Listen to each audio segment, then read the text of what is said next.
할렐루야. 2021년도를 이렇게 보내면서 주님을 찬양합니다.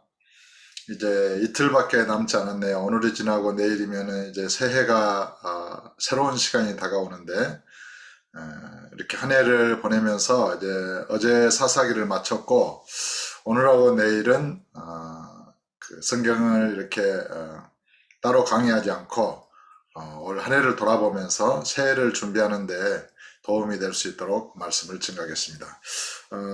데살로니가 전서 5장 16절부터 보겠습니다. 데살로니가 전서 5장 16절입니다. 항상 기뻐하라 이렇게 말씀하십니다. Always, 항상 기뻐하라. 어떻게 인간이 항상 기뻐할 수 있을까요? 어렵고 힘든 일이 많은 세상에서 이것은 성령의 음성입니다. 그러니까 예수님을 믿고 영생을 얻은 자, 영원한 생명을 얻은 자에게는 기쁨밖에 없는 거예요.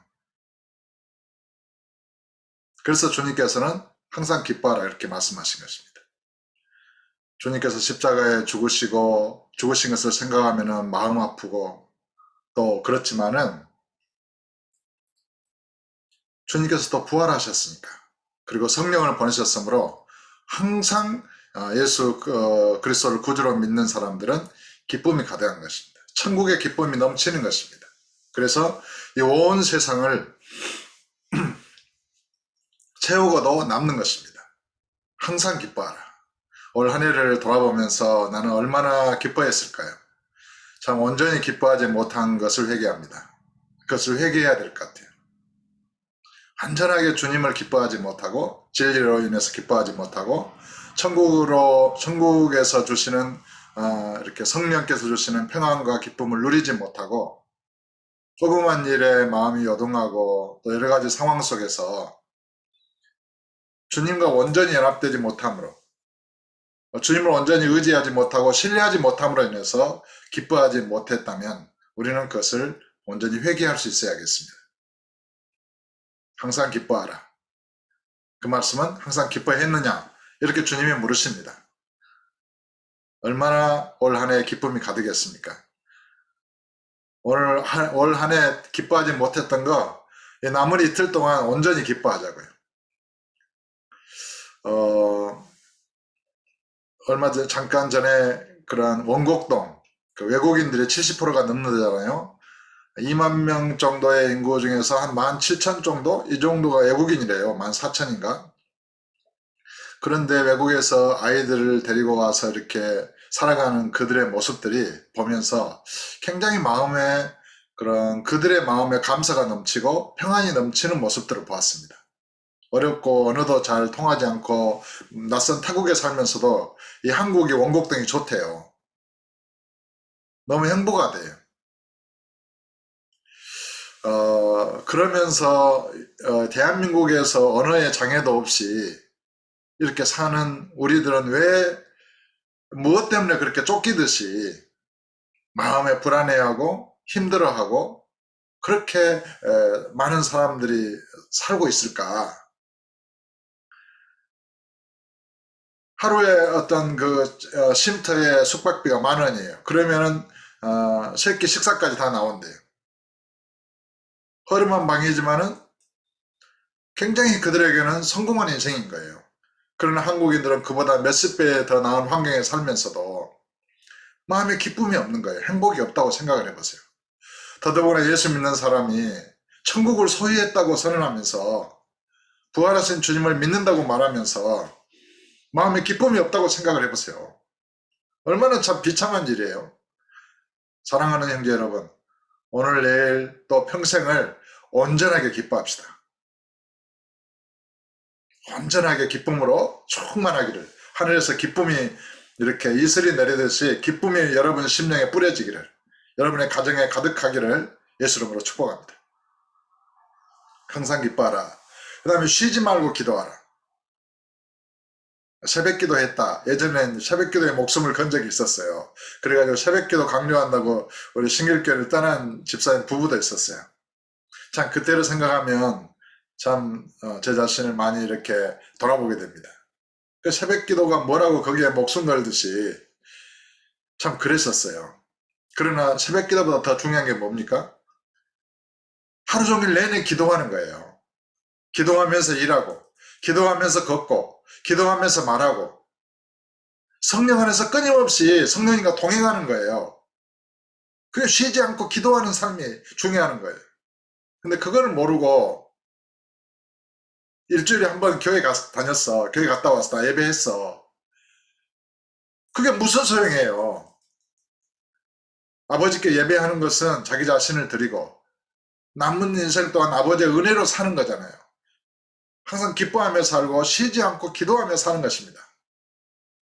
올 한 해 주님과 동행하는 삶을 살지 못하고 기도를 쉬었다면 이제 남은 이틀 동안 그걸 회복하시고 새해에는 쉬지 않고 기도하는, 호흡처럼 기도하는, 눈을 감으면 기도가 되고 길을 걸으면 기도가 되고 밥을 먹으면 기도가 되고 TV에 드라마를 보면 기도가 되고 나라의 정치장의 상황이나 이런 걸 보면 서로 기도가 나오고 사람의 얼굴을 보면 예수 이름으로 축복하고 기도가 나오고 자녀를 대할 때나 모든 일에 운전을 운행할 때나 성령 안에서 기도가 되어지기를, 그래서 쉬지 않고 기도하는 저와 여러분이 될 수 있기를 예수 이름으로 축복합니다.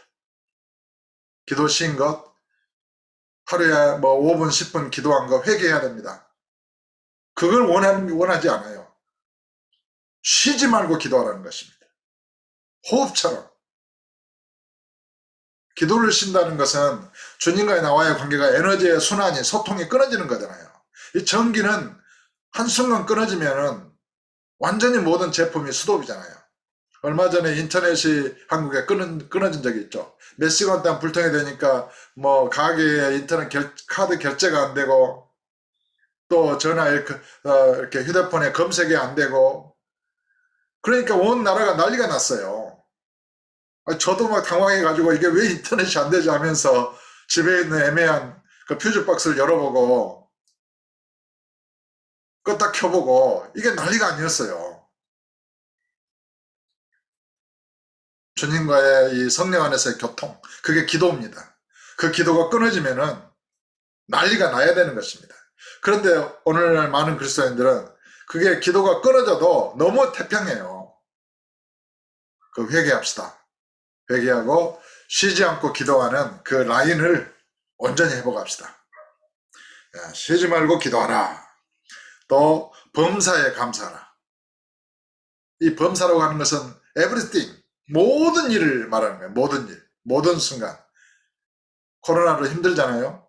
가게가 힘들잖아요. 일이 복잡하잖아요. 한번 감사해 보십시오. 거기에 아버지의 선하신 뜻이 있습니다. 그 일을 허락하신 그 뜻이 있습니다. 그 일 가운데서 복음을 전하라는 것입니다. 아파서 병원에 갔잖아요. 감사해 보십시오.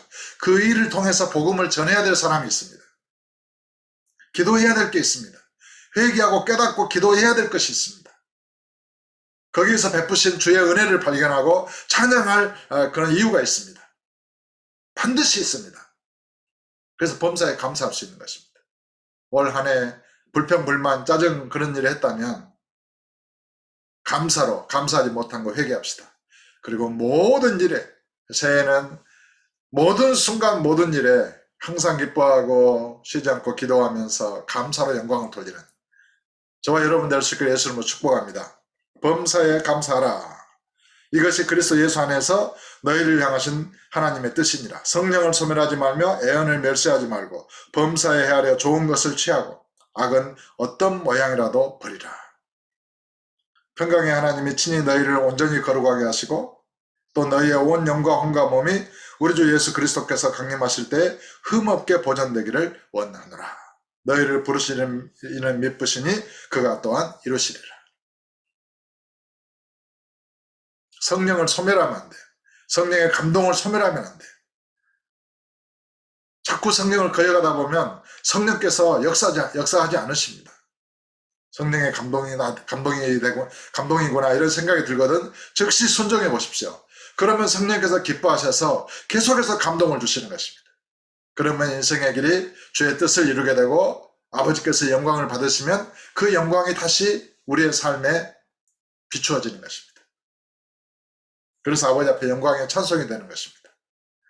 사랑하는 형제 여러분, 저와 여러분의 가정과 삶, 또 자녀들, 어린 자녀들, 또 저로 인해서 만나는 모든 심령들에게 이런 주의 영광의 복음의 광채가 비치는 그런 삶을 살기 위하여 한 해를 돌아보고 부족한 것, 기뻐하지 못했고 기도하지 못했고 감사하지 못한 것 회개하고 항상 기뻐하고 쉬지 않고 기도하고 범사에 감사함으로 성령의 인도하심에 바람처럼 순종하는 저와 여러분 될 수 있기를 주 예수 이름으로 축복합니다.